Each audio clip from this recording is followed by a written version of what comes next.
Good evening and thank you for joining me. I'm Marc Lamont Hill. Juneteenth is now a national federal holiday. The Juneteenth National Independence Day Act was signed by President Biden into law earlier this afternoon. The holiday commemorates the end of slavery.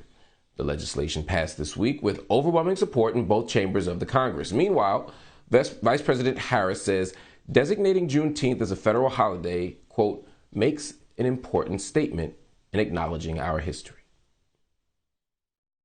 We are gathered here in a house built by enslaved people. We are footsteps away from where President Abraham Lincoln signed the Emancipation Proclamation. And we are here to witness President Joe Biden establish Juneteenth as a national holiday. We have come far, and we have far to go, but today is a day of celebration.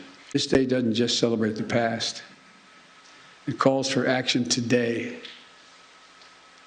I wish all Americans a happy Juneteenth. Opal Lee, considered by many as the grandmother of Juneteenth, was among the attendees at the ceremony. And of course, she received a standing ovation. The Supreme Court dismissed a claim from several states that said the Affordable Care Act is unconstitutional. The plaintiffs argued the 2010 law's mandate for Americans to buy health insurance was rendered unconstitutional when Congress reduced the financial penalty for not having coverage to zero.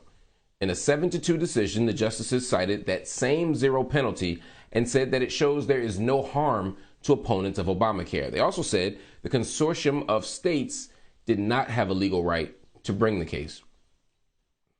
The South Carolina Supreme Court has pumped the brakes on the upcoming executions for 2 imprisoned men.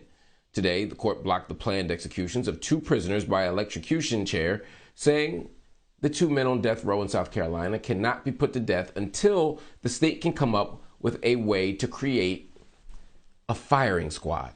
The High Court issued the order just days before Brad Sigmund and Freddie Owens were set to be put to death in the state's 109-year-old electric chair. The justices said death row inmates have a legal right to pick their method of death, since South Carolina currently has only one way of killing an inmate, the electric chair, which is not possible right now. Wow. The Education Department issued a reversal Wednesday on the Trump administration's stance toward gay and transgender students.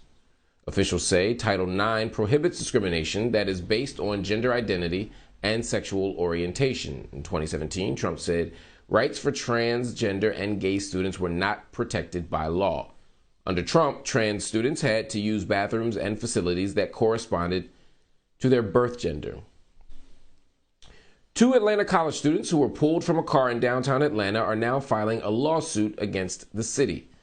Tania Pilgrim and Messiah Young were driving near the May 2020 protests over George Floyd's death when officers pulled them out of their vehicle.